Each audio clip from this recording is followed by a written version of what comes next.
So quickly, I just wanted to, as we jump into this next section here, introduce my boss.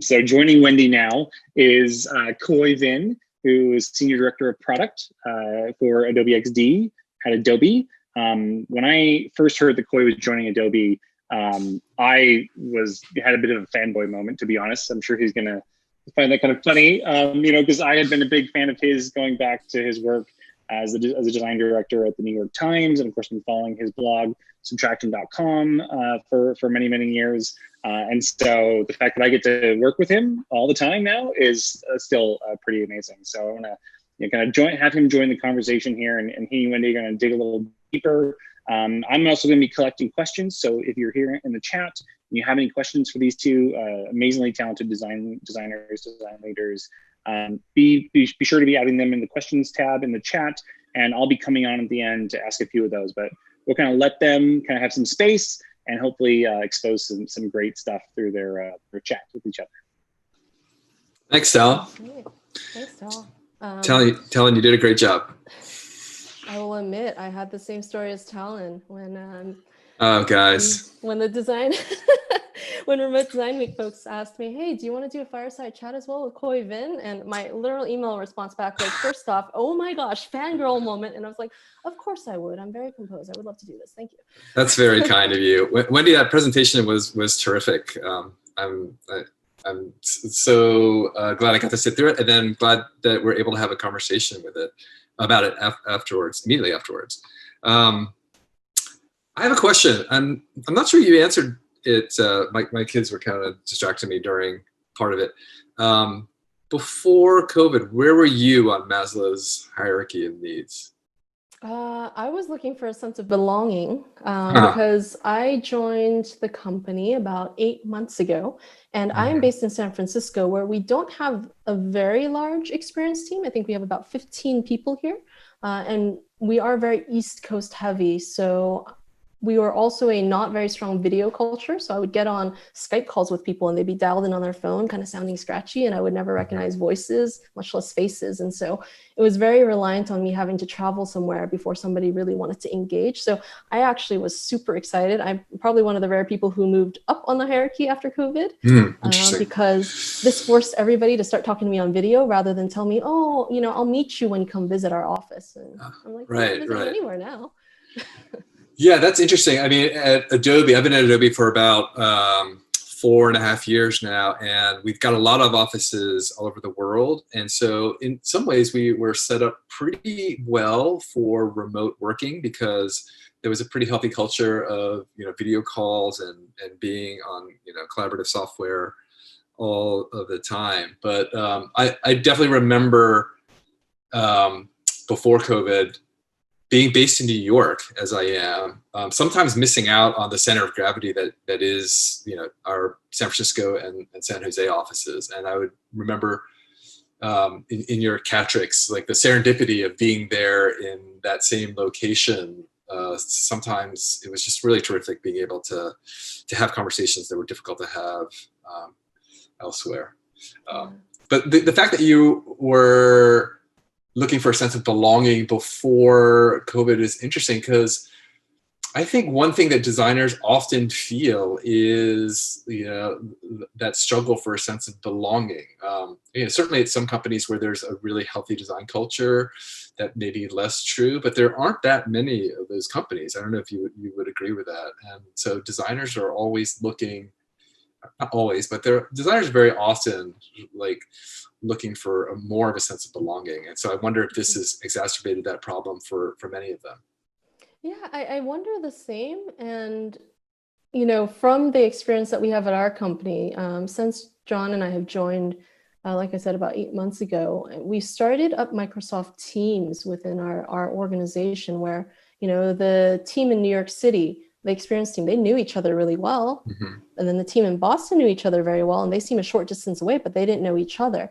And so we were able to start connecting people through something like Teams, which is similar to Slack. And it has been interesting in kind of creating now with COVID, more of a reliance on global, everybody that you thought you knew in New York, you have to talk to them the same way you would talk to somebody in London or Boston or San Francisco or India. And I think that has really forced a moment in that way of serendipity, in that everybody suddenly realized they could reach out to anyone. They could throw wide questions to cast, hey, is anybody an expert in doing this thing in XD and want to take 5 minutes and teach me? So I think that's actually forced the serendipitous moments. At the same time, also forced a lot more kind of collaboration. Right. I mean, learning stuff in XD is so easy. Nobody would ever have that question, but I take your point. So I wonder though, if it's really true that the leveling out that this remote circumstance sort of forces on us really does capture that same serendipity, because there are people from my office, my home office here in New York, that I don't get to see anymore. I don't get to have those conversations at all. There are people who are not on my team, but we would, often just sort of have these, hallway interactions that I found to be so valuable, even if they didn't have a direct bearing on like the task that I was focused on that day. And that just isn't happening anymore. And I know I would expect that at a lot of companies like at Adobe, there have been a lot of efforts to try to recreate that through, virtual happy hours and open Slack channels for discussion. But there's this other aspect of life today now where, like, I'm just barely keeping up with the video calls and the emails and the Slack. I mean, actually, to be honest, I am not keeping up. Because I've got 3 young kids at home, and like my schedule is just one vector on the day. Like I've also got to think about their schedules, and also like sometimes, I've got to, help out a relative or something, deal with some aspect of their lives that have been like complicated by COVID in some unexpected way, or even sometimes like we decide, okay, it's Thursday, but we have to get the grocery shopping done today, and then we have to spend 2 hours disinfecting, like all the stuff. So I feel like even though we've got all these tools and it's terrific, and there have been a lot of strides that we've made in figuring out new ways of collaboration, I feel like we've lost more than we've gained in this environment. Yeah, and I think part of it is also that this feels temporary to many people. So, for example, employers, many of them haven't made a big stretch to say, well, maybe we should give you Friday off because you're also dealing with life and family on top of, your situations, or even isolation for those who are living alone and feeling incredibly isolated. Yeah. So I think that's one thing, is employers are approaching it as very temporary. Of course, a lot of folks are talking about, well, the future of work changes after this. But my feeling with a lot of teams that I talk to, inside and outside of my company, is people are just waiting for that moment they can go back to the office. And then I think they're going to kind of forget about those coworkers that they connected with online, because it's exactly the opposite of what you kind of described here, which is now you're in the office again, then you're connecting with those people you meet at the water cooler. You have to go grab your own lunch. You have to move from meeting room to meeting room, and you won't have that time as much on, Slack or Teams anymore to make jokes with somebody that you might have met in the Berlin office, or connect with Australia later in the day. So these things, I think, people are just kind of waiting it out because it's temporary occurrence, it feels like, in the world. And I'm hoping that some of the good things we'll be able to maybe do a postmortem on when we all get back to slight office life, and be able to take away those good things and the good connections we make globally and virtually, and continue those practices somehow. Yeah, I agree that it's temporary, but I think the definition of temporary is highly fluid right now. I'm not sure that we're going to see a time when all the people that were at my home office are going to be back sitting at their seats again. Certainly, I mean, this is not reflective of any official policy from my company, but I would guess it's not going to happen this year, maybe not next year. I think the physical space is probably going to change at some point too. It's just, I think people are going to be thinking about sanitizing in a way we never thought of before. I think obviously some people who have started working from home are going to sort of prefer that situation, and that's great for them. But that, I think, may change the dynamic of teams in a pretty long-lasting way. So, it's definitely hard to predict. I mean, I haven't heard of so many companies yet in North America that are operating this way, but we have a large presence and team in India. Mm-hmm. And we are hearing from teams in India about other companies, their friends and relatives. And it's also in the news, working at, for example, JP Morgan Chase, and they're making a huge transition. Other IT companies are, putting out 5-year plans to become 75% remote. And so there are companies and regions where I'm seeing this change, but also when I look at Asia, China in particular, we have a team in China, I have friends in China and Singapore and everywhere, and just seeing how their normal is coming back, team A going in to give social distance space, and the next day team B comes in. It's very difficult for me to imagine how this will work at kind of a state-by-state level, particular to the United States. But then, I look at our colleagues in Canada, and there's kind of more wide sweeping policy to help them get their regions back together. So you're right. I think the normal will be very disparate. And I'm just hoping that we'll take more lessons from other regions and countries that are a little ahead of us, and we can teach the countries that are a little behind us in the COVID pandemic. Yeah, I think we're all going to need to be juggling multiple parallel ideas of what normal is, both for ourselves and for our colleagues, especially if we work at companies or we collaborate with people in other regions. We are going to need to keep in mind, like, oh yeah, that's already. It's like people in San Francisco are constantly asking me, like, what is life like in New York? Because it sounds like really, really terrible. And it's like, well, it is different, but it's already you're trying to keep in mind, like, how the situation is really coloring life and operations and work operations for people very differently. Yeah. It's also, I guess now you're kind of stirring my brain to start thinking about, I just talked about hierarchy of needs, hierarchy of work, and they're very disjointed. But what are the bridges that help us connect between uneven levels in those two aspects of the hierarchy? Like, if my personal life hierarchy is at a different place than, my work life hierarchy, what are the bridges that I need to I guess draw there, and what tools and methods and mindsets can I use to help put them, slowly raise one if one's unbalanced? Right. Or do they even need to be equal? Do I really need to be at the same place in work and personal hierarchies? Right. So interesting thought to me there. It's an interesting question. Like, what do we need to do to cope right now? Like, I wonder if you have thoughts on whether we need to focus more on personally coming to grips with the circumstance, or if there are skills, soft skills, hard skills that designers particularly need to shore up on in order to be more successful in this environment. I think actually I was taking part in a discussion earlier in the week where people were asking what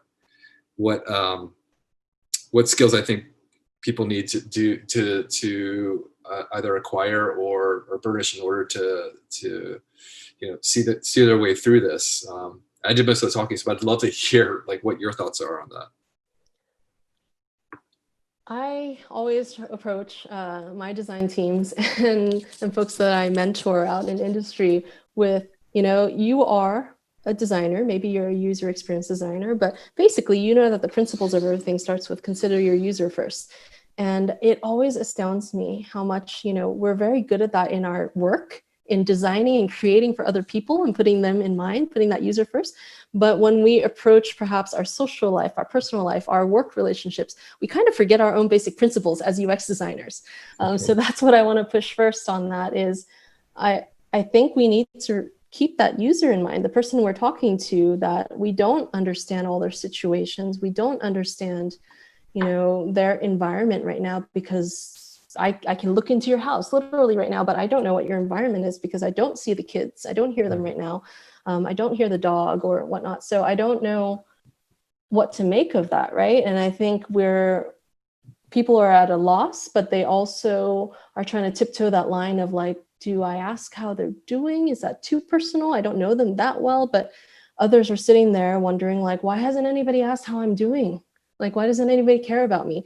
And these are all very different things that I hear from colleagues who they were talking to each other and they were actually at the kind of opposite ends of the situation. I was like, this person wants to care about you and this person is waiting for somebody to care about them. So like, let's just, let's put our shyness away for a moment and see what we can do virtually, and also give people a little more leeway to make mistakes. One of the things I loved about the doc I received for this conference here was, at the top, it's like, it's okay. There will be some slip ups, some mistakes here and there. I'm like, exactly, perfect.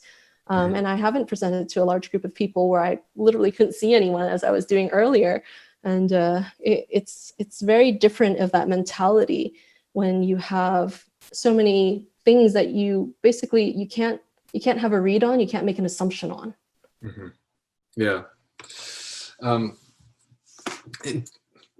I've been thinking about what it means also just to be sitting and staring at these screens all day. Like, I guess we were doing that a lot before. But now it's like our lives, our work lives anyway, are coming entirely through the screens. You don't really have anybody sitting next to you. Most of us don't, who you can share an experience, a work experience with. And there was this great article in the opinion section of the Times a couple of days ago about how like it actually creates just being on video with somebody is not a great psychological experience. Like the physical cues, facial cues, even the subtle verbal cues that you need in order to have a healthy two-way interaction are often obscured or out of sync, and it can really cause discomfort. It's basically like it's not good for you for extended periods of time, and screens have always been so magnetic as well. Like you can't really turn away from a screen. So I worry a lot about the long-term, like side effects of what we're doing or how we're operating these days. How have you been kind of managing that screen time, both as a colleague and then also as, a parent and a partner when, I'm sure your kids are doing some screen games in school? Yeah, I mean, my basic approach now is lower your standards.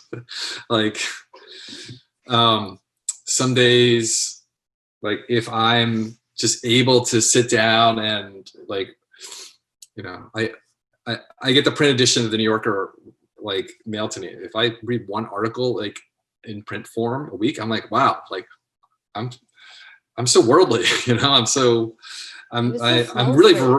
just really changing things up. And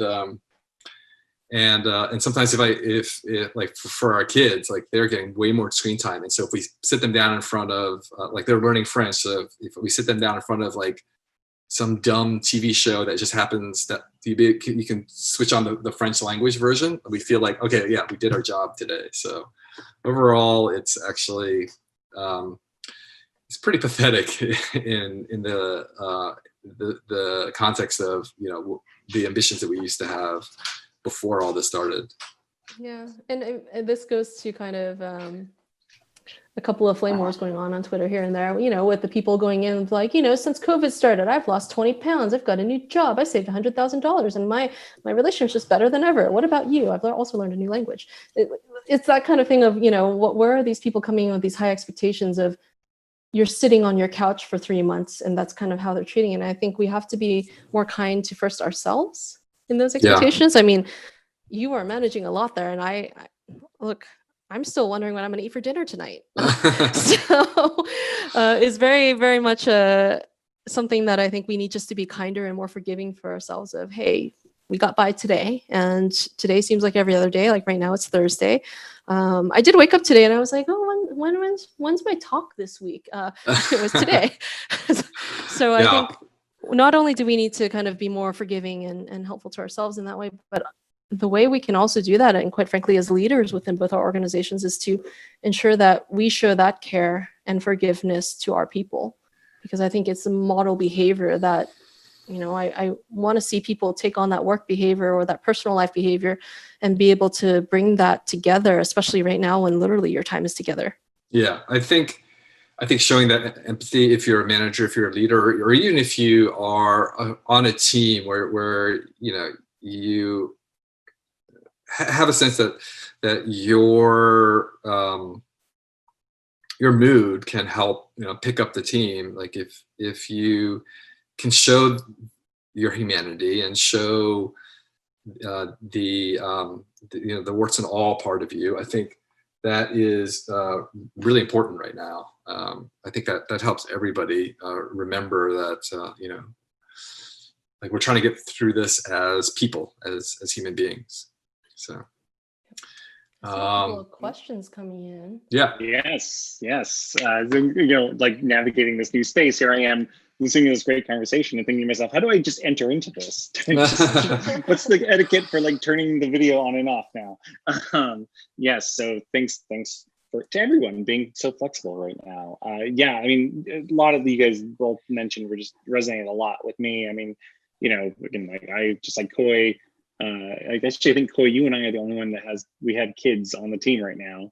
So I have the kids running around out there. Everyone was just in here grabbing something, So making sure that we don't have expectations. Like we're all human. We're all trying to figure this out together. There's a bunch of really great questions here though. And I think something to touch on not only right now, but like kind of some of your thoughts on the future. Again, I think we talked a lot about how this is impacting work now and how we're learning to deal with this. What do you like? How has this made you think differently about remote collaboration? I mean, Khoi, you're in New York, and a lot of our team is in San Francisco, and we have some in Romania and India. So we've dealt a little bit with this, but how has this kind of crisis changed how you think about remote work? It's one of the questions that we have here in the chat. Yeah, I mean, it's such a hard question to answer because it's obviously changed how I think about work. I think it has for everybody, but I really feel that the change is still ongoing and it's fluid, and I'm almost like in a mode where I'm either reserving judgment or I'm just not ready to reach any conclusions about how this is going. So this is, I think, a question, I think it's a totally valid question to ask, but I just have to confess and say, I don't know. I mean, we're in our second month of this, roughly, depending on how you count the days or the weeks. And I mean, every day has a samey feeling for sure. I'm always sitting in the same place looking at the same screen, but it is still like, it's different from the first weeks and the first months in that there are different patterns evolving, but we haven't gone through all of the parts of the cycle for our regular job, like our process, our year for sure. So I'm just hesitant to say conclusively one way or the other, like what has changed. Yeah. Wendy, do you have any thoughts there? So it continues to evolve what has changed. And I'm sure you see this as well, being a global team. That change is different maturity, or I don't know, maturity is a great word, different tenure for our different teams in the different regions. And based on that tenure, we're not seeing, quite frankly, learnable outcomes yet from folks who have been doing this for 3 months versus our 2 months, or versus somebody at 1 month. And I think that's what's so unsettling about it, where there's no lessons to be learned right now, or at least it feels like that. And the way that I think work is going to continue to change from what we learned here is hopefully, and I say this as somebody who knows, like who I thrive in ambiguity, right? I'm very much that person. You could also give me a very set list of things I'm supposed to do for my job for next 2 years, but that'd be very boring to me. So I love ambiguity. This is exciting to me because I know this is open. I can redirect things that look like they were potentially going down certain streams that now have different opportunities. So I'm hoping it'll help people become a little more comfortable with ambiguity, with unknowing. And I know for a lot of folks, that's a very not good feeling. It's very anxiety inducing. It's very kind of into the void, whereas time, whereas future, especially most of us have grown up in the structure of, school, early adult life, late adult life. And like, where are the structures suddenly, when you hit a certain age? So I'm hoping that it makes people more comfortable with ambiguity and able to kind of create that sense of, whatever it is in the hierarchy they feel they need, that they can define that for themselves, that they can set their own terms rather than living, quite frankly, by society's standards. I think that's a great. Yeah, that's a really interesting point. I mean, just given an opportunity, like how do you want to operate? How do you want to work? How do you want to, balance, how you work and how you live? Kind of faced with, again, this uncertainty that we have in front of us. I think it's a really, really interesting point that you're making. Wendy, there's a question in the chat about, how just suggestions for, building better collaboration or model, or like building better, I guess, camaraderie, right? We had a new team member just join us during this time working from home. Luckily, she's used to working from home. She's a remote worker normally, anyways. But how do we bring her into the fold? I think some of the people here on the chat had some similar questions. Like, how do we? Anything that you've been doing to kind of build up that, or keep the morale high, or build that sense of camaraderie, shared experience when we can't be, face to face? Yeah, and for me, that's looking at different aspects of what that tribe you need is. Just because, let's just say they're part of the design team, or they're part of even the New York City team, as an example, even if she's not going to be in there. It's helpful to think of the different kind of tribes of support that we need throughout, in this case, our workday. You have your water cooler friends who don't work on the same team or the same project or have really anything to do with you, but they're the people where, you get it with them. You're either talking about Tiger King or your favorite food, or they're just your lunch buddy and you just get along. Like, that's the friend that you'll likely make outside work as well, right? And create that dimension, that serendipity. So there needs to be some kind of forcing functions to help people have those moments where there's no agenda for us to be talking, right? I think that's kind of my point. And then there's within your project track, your cross-functional team, who are the engineers, the product people, the folks that you get to work with on that project, and you have that group goal. That's easy. And then maybe your direct design team, is that the design team that works on the design systems, or is that the design team that all falls under a certain manager? How do you segment that so it's a small, group of 5 to 10 that it's easy to reach out? And then outside of that is, who do they have to go to in terms of like people management, career growth things versus operational? Hey, I have a HR question, can I take time off during this time? Or I need a monitor at home, and those types of questions. So we're really creating all those different faucets of the tribe and I guess the network. And I think that's where we tend to forget a bit that we have these things out there. So we actually sat down and mapped out what the network looks like. And yes, it felt a little like overwhelming for some new hires. It's just like, I just got like 10 groups of people that I can talk to. And we try not to shove it all in the same week, but it's like, here's a list of people. You have a question, email any one of them, because sometimes your manager can also feel foreign to you because they're brand new. And at the same time, it's still your manager. You don't want to look like you're asking a dumb question. So it's creating those faucets where you can kind of create different levels of safety with them. Mm-hmm. Definitely. I mean, I think, any kind of creative leader, here who's maybe tuning in, definitely there is some amount of thought and work involved, and sort of deliberate work involved in creating an environment where, again, like the network can flourish. We started a kind of like water cooler channel within our Slack where, the only topic is whatever's on your mind. And, we're actively in there sort of seeding it and trying to get it kind of moving.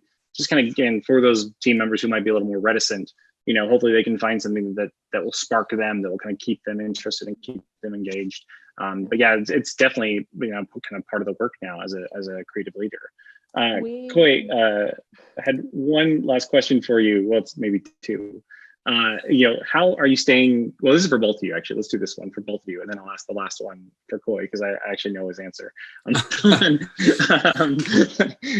How are you both staying creative right now? I mean, again, you there's a lot that you're managing, a lot that you're dealing with, kids running around, building a team, bringing people on, keeping the projects going. What are the things that are keeping you creative right now and keeping you engaged with work?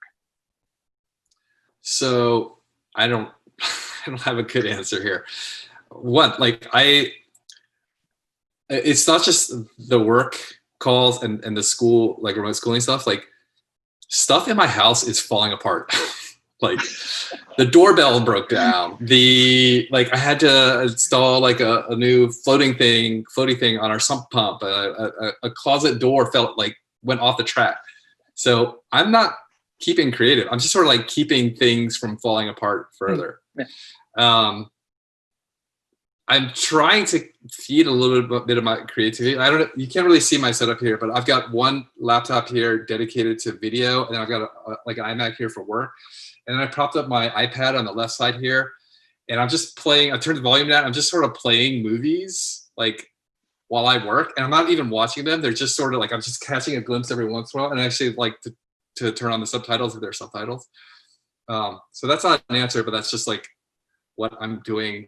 I mean, yeah, no, definitely. I mean, I like having the movies up, kind of just going, just kind of in the background, and just something that kind of keep things interesting. Wendy, anything that you're doing that's kind of helping you stay creative, or just keep it on the rails a little bit, I guess you could say. I mean, I'm forcing them into the same function. So similar to you, Khoi, my house is falling apart. So the back fence, like literally, like one little back fence piece fell down, and then the whole fence started falling down. Yeah, that became a project, and since we trashed the garden doing that, it's become a situation of like, okay, well, I'm going to plant all these seeds. And I think for me, it's just first getting away from the screen and the computer. Second, like doing something with my hands, and then third, like it's kind of interesting right now because it is spring, it is California, so it's nice to be outside and realize like, oh, I don't get to walk around, like speed walk through the office between meetings anymore. And I'm like, I'm pretty sure I get like 0 steps in if I just have one of those 8-hour video days. And so now I'm just trying to block on my calendar at least 1 hour a day where I'm like, that's when I'm eating lunch or sitting outside. And if it's really that busy of a day, I'll sit outside with my laptop because the Wi-Fi like barely makes it under that window. So that's kind of what it looks like, is keeping creative, not online, just like physically making. Yeah, I think that's great advice. And Khoi, the last one that I kind of knew the answer to, but because we were talking about it as we were rolling into this session right now, how's Wireframe coming along, Khoi? Is there going to be another season? Yes. So for those who don't know, I host a documentary podcast about design, UX design, called Wireframe. You can find more about it at adobe.ly/wireframe. We have 2 seasons on the books already, 2 seasons of 6 episodes each. And we're, in addition to all this other stuff going on, I'm recording new episodes in the basement daily with our producers, who are based in Toronto and Vancouver. And so that's why I don't have any time for creativity. And so we hope to have the first episode out in June. But all the other episodes are available for listening right now. So I encourage everybody to, if you're bored, have a listen. It's a great listen. So I'm looking forward to the new season. And thank you two so much for sharing your thoughts and just being open in your discussions and how you're handling all of this. And Wendy, your presentation was great, gave me a lot to think about and some new tools to maybe try. I really liked some of the tools you shared as well. So thank you both so much. And so to everyone who's in the chat, be sure to look out for our virtual hangouts. Again, Wendy and Khoi will be hanging out. Khoi will be talking movies. Wendy will maybe share a few more tips on some of the interactive presentation tools that she utilized today for her presentation. It's such a pleasure to spend this time hanging out with you both. So yeah, we'll catch you all later in the virtual hangs. And thank you, Wendy. Thank you, Khoi. Thanks a everybody. lot for having Thanks, us. Wendy. Thanks, Talon. Thanks, Pretty. Bye. Thank you so much.